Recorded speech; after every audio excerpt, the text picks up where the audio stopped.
জল।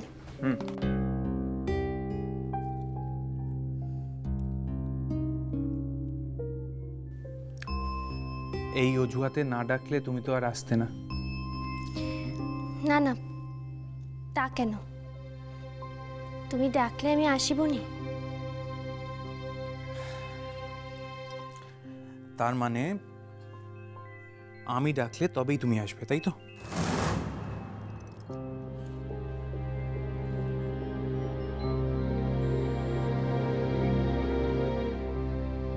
What happened কাজল? কি হয়েছে? কিচ্ছি না, সত্যি কହୁছি, কিচ্ছি হয়নি মোর। দেখি তোমার মুখটা এত শুকনো লাগছে কেন?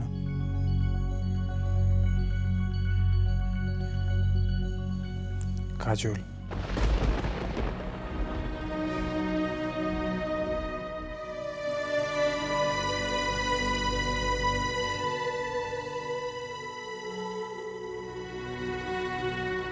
I love you, কাজল।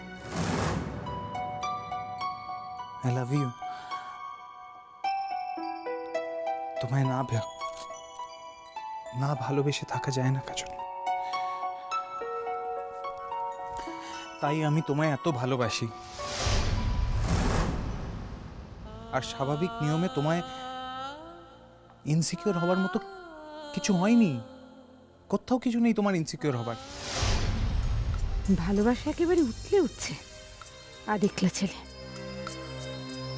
যে মেয়ে পায় তাকেই ভালোবাসে, কোনো রুচি জ্ঞান নেই, স্টেটাস কনসিয়াসনেস নেই, উজবুক একটা। আর দেবীরা তো দেখছি আত্মারাম খাঁচা ছাড়া হয়ে গেছে আরশির কথা শুনে। আমি এবার কাঁটা দিয়ে কাঁটা তুলব। ওই আরশিই তোকে এবারই ছাড়া করবে, দেখিস না। রাঙা পিসির কথা মতো তখন ঘুটে কুড়ুনি হয়ে ঘুরবি। সে আর ফোন করি থেলে? কে?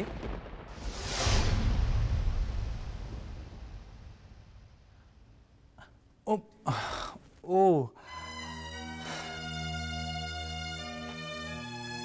তুমি কি পাগল কাজল? হ্যাঁ, আর কি কোথাও কিছু সম্ভব? লেটস সি সম্ভব কিনা। কাজল, আমি বুঝতে পারছি আরশির ফোন আসার পর থেকেই তোমার মুডটা অফ হয়ে রয়েছে। কিন্তু কাজল, আমি তো বলেছিলাম অফিস থেকে ফিরে এসে আমি তোমায় সব বলবো, আরশির ব্যাপারে সবকিছু বলবো। থাক,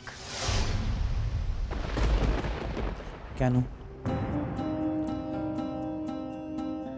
তোমার দুজনেরও কথা আমি একজন তৃতীয় মানুষ হয়ে শোনার কি দরকার?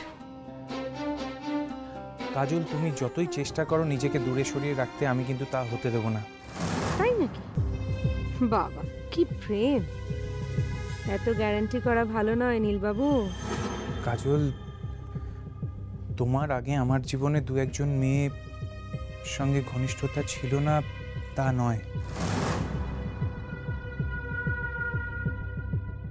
তবে আমি তাদের কোনোদিন বিয়ে করব বলে ভাবিনি, এবং তারাও ভাবেনি। নিখাত বন্ধুত্বর থেকে একটু বেশি ঘনিষ্ঠতা, তা বলতে পারো। তুমি যে কম খেলোয়াড় ছেলে না, তা কি তোমার দাদার কাছ থেকে আমার জানতে বাকি আছে নীল? কিন্তু আরশি সেই প্রথম মেয়ে যার সঙ্গে আমার সম্পর্কটা গভীর হয়েছিল। পথে এসো বাচ্চা।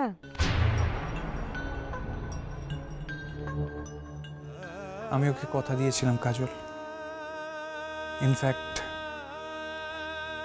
আমরা বিয়ে করতে পারি এরকম একটা সিদ্ধান্তে এসেছিলাম আমরা। আমি সব ভেস্তে দিলাম, তাই তো? তাহলে তখন তুমি আমাকে সব কথা খুলে কি বললে না কাইকে? সব কথা জানলে তাহলে আমি কখনো... না কাজল, না, এটা সত্যি নয়। শেষের দিকে ওর সঙ্গে আমার একটা ডিফারেন্স ক্রিয়েট হয়। ও একটা কোর্স করতে বিদেশে চলে যায়। আমি চাইনি ও বিদেশে যাক, আমি যেতে বারণ করেছিলাম, কিন্তু ও আমায় উপেক্ষা করেই চলে যায়। আমি সেটা অ্যাকসেপ্ট করতে পারিনি। তাই তোমার আসার আগে থেকেই ওর সঙ্গে আমার একটা দূরত্ব তৈরি হয়। সেই দূরত্ব কমতে আর কতক্ষণ, নীল? তাছাড়া আমি তো ওর সঙ্গে কোনো যোগাযোগ করতে চাইনি কাজল। সে নিশ্চয়ই তমসাধীরে আবার যোগাযোগ করবে। করতে পারে, কারণ ও জানে না আমার বিয়ে হয়ে গেছে। আসুক, কথা বলবো, বলবো যে আমি আর একা নেই, আমি বিবাহিত।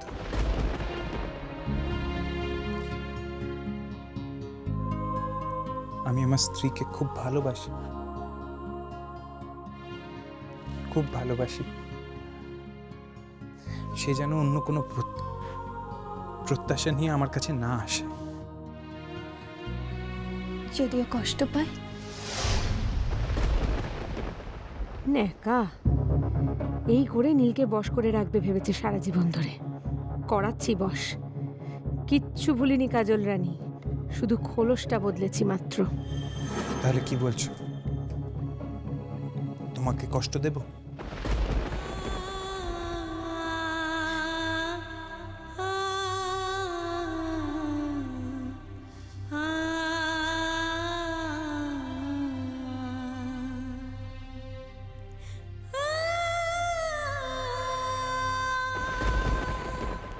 কোথাকারে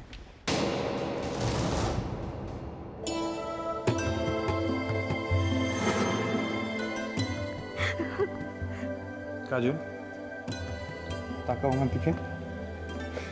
কাজল,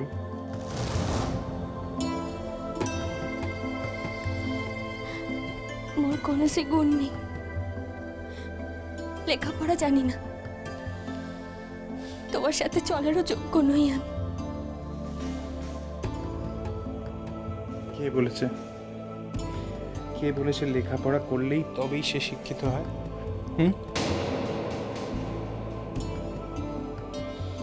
আমি তা বিশ্বাস করতাম কাজল, কিন্তু সেটা আগে। তোমাকে দেখার পর বুঝতে পেরেছি শিক্ষা শব্দটা অত ছোট নয়, অনেক বড়,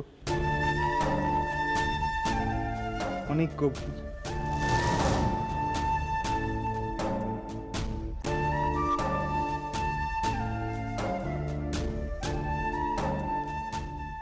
কাজল,